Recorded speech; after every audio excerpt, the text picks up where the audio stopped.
Et salut! Alors on fait quoi aujourd'hui? Ben là on continue le coup de sécateur en verre.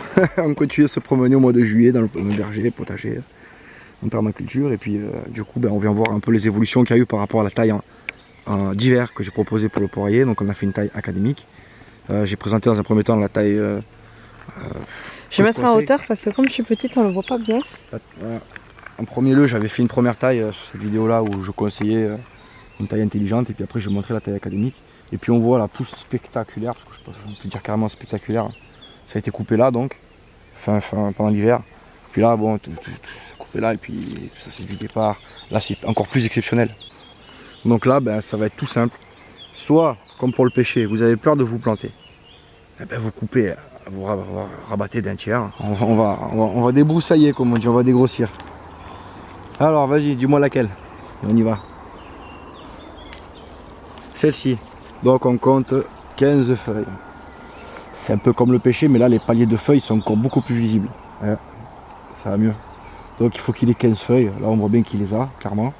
Et on coupe à 7. 7 ça représente 3 paliers, donc ça fait quoi? Ça fait 1, 2, 3, 4, 5, 6, 7. Allez, je vais être généreux, on fait comme pour le premier, une taille au ressenti, en partant d'un principe académique. Donc cette feuille, ça veut dire que je couperai normalement ici, hein, pour cette feuille.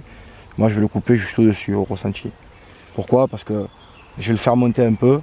D'ailleurs je pense même que je vais prendre un tout petit peu plus haut parce que je vois qu'à côté on a sa jumelle et que ça va faire trop déséquilibré. Donc on va le couper un poil un peu plus haut. Voilà. Ça c'est un mélange de taille intelligente, académique, et je pense que ça donne vraiment du bon résultat. Et là j'ai plus qu'à venir équilibrer en fait. Tout simplement. Je compte même plus. Là tu refais la boule. Voilà, je refais ma boule là. Après, tu as vu, il y en a des petites, hein, il y en a des toutes petites.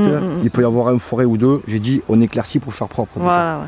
Pour redonner la structure, la forme en fait. Donc là, pareil, on avait fait une taille. On voit bien que j'avais taillé ici. Voilà, j'avais taillé là. Pour développer, donc là ça a été foiré du coup, hein, parce que double gel ça a chauffé d'un coup. Je voulais développer cette bourse ici pour faire du fruit. Donc je vois qu'il est parti comme un fou. Ben, Stever va venir le réduire. Et la bourse à fruits elle sera là. L'année prochaine il y aura une poire ici. Donc lui, je vais venir l'enlever, ce morceau là complet. Donc ça sert à rien de le garder non plus trop long, mais pas trop court non plus, pour pas qu'il se mette à stresser. Comme pour la pêche tout à l'heure. Donc là pareil, on voit bien qu'il a assez de feuilles, on va en garder juste 7. 1, 2, 3, 4, 5, 6, 7, voilà. On coupe à peu près au même niveau, hein, de partout. Là il en aura assez lui, tu crois? Et lui il n'en aura pas assez, tu vois. Et lui c'est un départ, c'est une... Et lui on va venir le recouper cet hiver. On verra ça cet hiver. Faut pas que ce soit une grosse taille stressante, il faut juste que ce soit une taille où on remet un peu de la forme. On l'oblige un peu à repartir un peu comme nous on a envie. On le stresse un petit coup gentiment. Alors le stressé, il va aller développer davantage de racines, il va aller parler encore plus avec ses petits voisins, qui vont lui apprendre que parfois il y a des gels tardifs, que peut-être il faut se mettre, je dis ça, j'en sais rien, mais j'ai envie de le croire comme ça. Ouais. L'année prochaine on a du fruit ici, donc là je vais venir le rabattre bientôt. Là il y a beaucoup de bourses à fruits qui vont arriver, hein. Il ne reste plus qu'à attendre maintenant. Donc voilà, hein. Vous pouvez faire la même chose chez vous tranquillement, vous revenez tous les 10 jours, 15 jours, vous vérifiez un peu tout ça. Et vous verrez qu'on verra apparaître bientôt beaucoup de bourses à fruits une fois qu'on a fait la structure de l'arbre. Bon moi je ne l'avais pas lissé celui-ci, mais bon comme vous avez vu ça n'a pas bien pris, ça n'a pas résisté. Mais bon ouais, on reste sur des choses conventionnelles. Et parfois ça ne fonctionne pas à tous les coups. Bon mais voilà, moi je suis plutôt content de ce petit poirier, je pense qu'année prochaine il en aura des fruits. Et vous voyez, j'ai pas fait une taille très stressante, je me suis pas vraiment énervé à compter au détail. Voilà, j'ai fait un tiers, j'ai fait un coup le 7. Par exemple si j'avais une bourse, vous voyez, ici là. Ici si ça avait été une bourse, là ici une bourse à fruits. Là ici là, au-dessus j'aurais compté peut-être allez, 2 feuilles, 2-3 feuilles. Pour solliciter en fait les fruits apportés. Mais là bon allez, les fruits ils sont pas encore. Deuxième année, je l'implante tranquille, voilà. Voilà. Pour moi il est joli là. Je sais pas ce que tu en penses toi. Parfait. Alors, on se permet même une petite touche, hop, voilà. C'est impeccable ou pas? Impeccable. Il fait gris tout le temps, mais tout le temps, il pleut. Alors c'est incroyable les quantités d'eau que le terrain a pu absorber. Parce que quand je regarde par rapport à l'appareil que j'ai là, on est déjà sur plus de 300 mm depuis le mois d'avril. Mais quand je dis plus, c'est qu'il y en a plein que j'ai pas relevé. Donc c'est incroyable, il fait que pleuvoir tout le temps. Vous avez vu, ça a couché les jolies fleurs. Et bon, on s'y attendait un petit peu aussi quand même. Donc ça, c'était pour vous montrer le carré de fleurs hein, qu'on a semé ensemble il n'y a pas très longtemps. Vous voyez, c'est quelque chose de joli. Mais alors, mais qu'est-ce qu'on a un temps, mais oh là là là là là là, c'est incroyable. Ah, j'ai pas encore passé la tondeuse ici là. Wow, comment c'est énorme. Tchou. Mais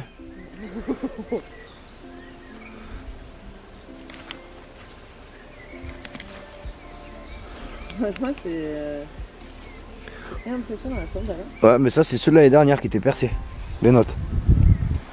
Ça. Et en plus, ils se sont tenus droit tout le temps, même avec le vent et tout.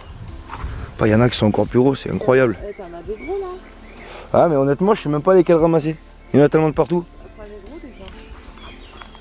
Facile hein. Voilà. Prends pas énorme non plus, mais on va en prendre. Finalement, c'est plus facile de ramasser ça. Hein. Ouais. Alors, vous voyez, avec quelques récoltes là, quelques fèves, vous voyez, on a très vite beaucoup de déchets. Et bien, tout ça, ça va partir aux poules. Et éventuellement, peut-être au composteur, si on a l'ombricot. Les deux partent. Là, moi, ils sont remplis à bord. Donc, on va mettre ça aux poules. Et vous allez voir qu'ils vont s'en régaler.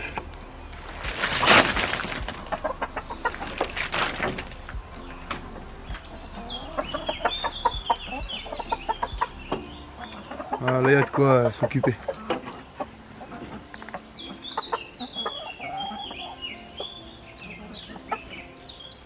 Non, mais ils l'ont pas laissé tranquille apparemment, mon petit coq. Oh là là. Un peu cher. Allez, on va faire la récolte. Voilà, en quelques instants, on a une petite récolte là, c'est bien sympa. Le concombre qu'on a travaillé depuis déjà quelques générations, ça fait 5-6 ans qu'on travaille ce concombre là. Et là, je vois que cette année, il a différentes tournures. Apparemment, la génétique n'est pas stabilisée. On a fait quelques courgettes, j'en ai laissé quelques-unes, on va pas tout manger non plus. Donc on va faire la transfo. Je peux commencer aussi à récolter quelques pommes de terre, comme vous d'ailleurs. Plus là, c'est pommes de terre sur prairie. Ça va bien prendre des petites pommes de terre nouvelles. Les fèves, on va commencer à les coucher pour les broyer en engrais vert. On en a plus là. Ça y est, on n'a plus de fèves, on a fait toutes les récoltes de fèves. Il nous reste encore pas mal de petits pois. Petits pois, il faut qu'on les termine aussi. De toute façon, maintenant on conditionne. Hein. On conditionne, on met beaucoup sous vide, beaucoup en stérilisation, lacto, surgelé, déshydraté. De plus en plus, là, ça y est, juillet, vous voyez. Vos poireaux, ils sont bien beaux, ils font la taille du crayon, vous voyez. Donc là, ben, c'est le moment de commencer à repiquer. Belle carotte. Donc on tire encore de l'épinard. Il y en a plusieurs qui sont déjà montés à graines, mais on peut continuer à faire de la feuille, vous voyez, il y a encore plein de feuilles. Plein de feuilles d'épinards, on peut y manger. Les poireaux qui ont été faits en pleine terre, ben là maintenant il faut les repiquer, il ne faut plus trop attendre, vous voyez. Ils commencent déjà à être bien gros. Vous voyez, quand ça fait comme ça, là, ça va être un peu pénible pour lui reprendre. Hein. Donc il va plus fort tarder. En pleine terre, vous voyez qu'ils ont déjà un diamètre bien plus gros. Hein. Donc ça c'est pareil, on le fait rapidos. On commence à dégager des zones de culture. Vous voyez là, j'enlève l'ail. Je vais sans doute venir y repiquer le poireau. Hein. Donc vos tomates, voilà, elles sont montées. Vous faites le suivi avec les tuteurs. Vous venez régulièrement tamponner un peu pour que ça se pollinise et qu'il y ait des fruits. Hein. Voilà, les rotations de salade, ben, elles ont bénéficié des soleils d'après-midi. Donc c'était pas prévu pour manger maintenant, mais vous voyez, on commence à taper dedans aussi. Hein. Les salades, il y en a vraiment de partout. Ça se mange les salades, mais alors on les fait en jus et tout maintenant. Là, on a désherbé il y a quoi? Il y a une semaine, 10 jours. Voilà, ça a tout repoussé. C'est le travail quotidien. Donc sélection de salade encore. On est aussi sur les rotations de blettes. De partout. Ça commence à être sympa.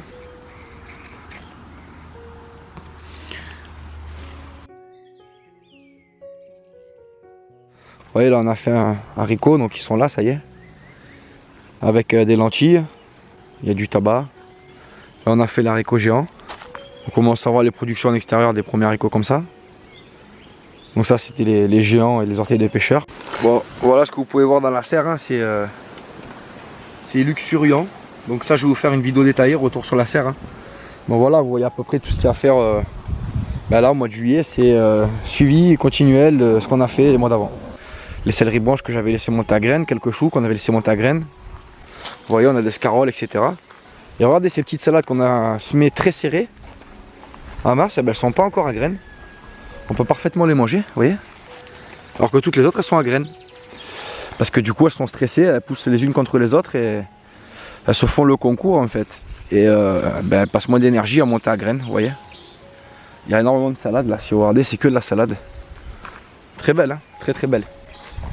Vous voyez, mois de juillet là, ça pousse à toute balzingue. Il faut venir tutorer sans arrêt. Vous voyez, il avait tutoré en bas. Du coup, il est parti sur un pompon, un peu n'importe comment. Il va falloir commencer à... Donc pensez bien à remonter toutes vos cultures. Pensez bien à tutorer tout ce qu'il faut. Vous commencez à avoir des belles récoltes. Là, de toute façon, nous c'est parti depuis un moment. C'est vrai que je publie pas assez les récoltes parce que c'est tous les jours qu'on en fait, mais j'imagine que c'est à peu près comme chez vous, quoi. On a des beaux panais de partout, mais je regarde par rapport aux navets. J'avais mis des navets, je les vois plus. Ouais, ça commence à être joli, ouais, ça commence à se prendre ça. Ouais, les aromates ils sont partis, mais alors ils se sont bien développés. Donc ça c'est les semis de carottes qu'on a fait ensemble. Vous voyez là c'est complètement fou. D'ailleurs on n'est même plus dans l'allée. L'allée elle est là en fait. Alors j'ai même pas fait gaffe. Il va falloir que je vienne chercher tout l'ail. On va faire la récolte d'ail ensemble, on va voir ce que ça donne. Et ça il y a quelques semaines on avait fait donc vidéo. Hein, où on avait montré comment on faisait pour semer ces carottes et pour les éclaircir etc. Ouais, ils ont bien poussé. Hein. Les carottes une fois que c'est bien éclairci il n'y a pas de secret. On commence à les sortir de partout, les sur l'autre là. Il y a un rang de 30 mètres. Pour l'ail c'est pareil. Donc là normalement, ce que je vous montrais dans la vidéo, c'est que c'était comme ça. Hein. C'était préparé comme ça. Le bulbe était mis à l'air. Donc ça vous pouvez le faire au mois de juillet si vous n'avez pas eu trop de pluie et que vous pouvez attendre sur la récolte. Moi il commence à exploser là, à cause de l'eau. Vous faites un nœud comme ça à la tige. Comme ça vous pouvez le tresser. Et ensuite vous venez le laisser pendant plusieurs jours ouvert comme ça là. Comme ça le bulbe il va profiter encore, il va grossir. Voilà, bon, je vais en avoir des gros, je vais en avoir des petits. Je suis pas spécialement étonné, on a vraiment eu beaucoup d'eau. Je suis content parce que normalement, j'aurais pas pu avoir ce type de culture dans mon sol argileux là. C'est impossible d'avoir ce genre de culture dans le sol argileux là. C'était la première année qu'on y arrive. Pareil pour les carottes. Hein. Carottes, là, on vient juste de faire le semis. Ouais, elles sont déjà là, elles sont belles. Et ça, c'est le semis qu'on a fait juste avant. Celle-là, je commence déjà à les tirer quotidiennement hein, dès qu'on en a besoin. Ah, c'est les carottes un peu plus grosses, celles-là. Donc là c'est des monstres hein. Là les oignons, je sais pas si vous voyez. C'est des monstres, ils sont énormes. Donc on les a plantés avec les fraises, apparemment ça a bien marché. Première année des fraises d'ailleurs. Là ici je comptais faire mes graines par rapport aux haricots noirs là. Et bonjour. Alors on fait quoi cette fois-ci? Alors là on vient de voir la vigne qui était en cordeau sur la maison, qui montait. Celle-ci on l'a taillée exactement une semaine. Regardez-moi ce résultat incroyable, ça repousse dans tous les sens. C'est fatigant. Les vignes folles, voilà, c'est ce que c'est. Et regardez-moi la production. Donc là elle a quel âge? Ah bah celui-là on l'a planté l'année dernière. T'as dit une semaine. Non on l'a taillé. Voilà, on l'a taillé. Ouais. Et ça c'est du micro raisin normalement. Ah c'est des pins, ben là on voit que ça commence à être bien cool, je sais pas si vous voyez bien. Alors ça c'est pour faire mon vinaigre normalement, on verra bien. Ouais. On verra bien quoi. Mais c'est quand même incroyable le nombre de grappes qu'il peut avoir. Après j'ai gardé toutes les grappes. Si j'avais enlevé des grappes, forcément j'ai enlevé le piment là. C'est tellement agréable de marcher là-dedans là. Et tu peux leur montrer en cam. C'est vraiment agréable de marcher dedans. Et comment ça fait du bien de marcher dans le trèfle.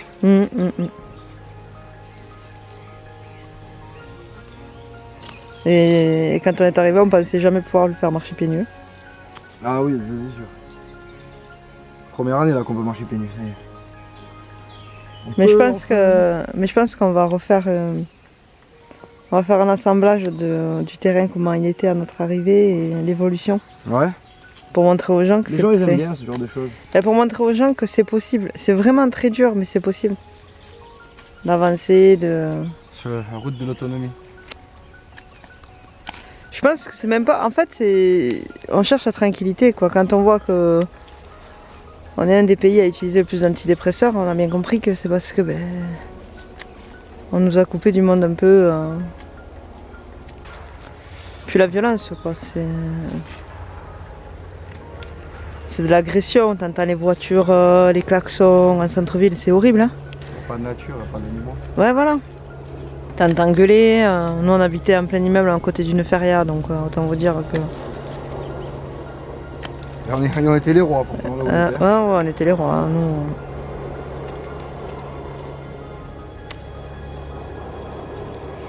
Voilà quelques petits gestes comme ça. Vous voyez, je compte plus. Hein. Imaginez s'il faudrait compter, je dois être au 100e coup là ou quelque chose comme ça. Tellement que c'est lourd, ça s'est effondré. Ouais, c'est vrai, ouais. Pourtant c'est en acier. Et pourtant il y a des sacrés tendeurs là-dessus. Hein. Ah, j'ai mis des tendeurs, je leur ai montré en vidéo déjà. Et je vais remettre mes chaussures pour Mais tellement qu'il y a des grappes en fait, parce que je leur ai montré. Je pense que c'est les grappes. Ouais. Mais c'est impressionnant le nombre de grappes qu'il y a. Après, si on faisait une sélection sur grappes, je pense qu'il y aurait moyen qu'il y ait moins. Mais plus gros.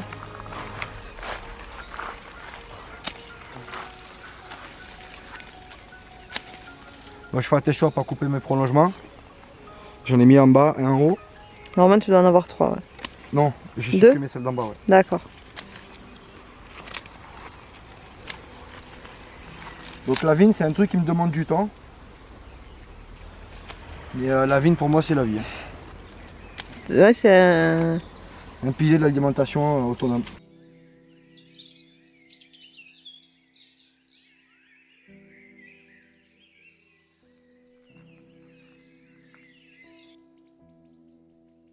Puis c'est quelque chose que tu adores travailler, toi. Et moi, quand je vois ça... Ça et l'olivier aussi, il aime bien. On n'est pas méditerranéen pour rien, quoi. Non, je voulais juste vous montrer ça, c'est trop fou. L'année dernière, on avait vu ensemble les haricots géants, mais cette année, ils sont plus que géants, ils sont doublement géants en fait. Et c'est pas des haricots sabres. Hein.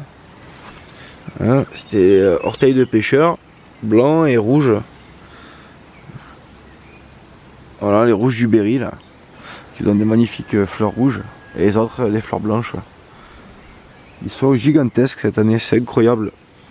Et surtout dans un sol, bon, c'est pas un sol quoi, c'est une clôture pour faire un parc à chiens. Ça va pousser là comme...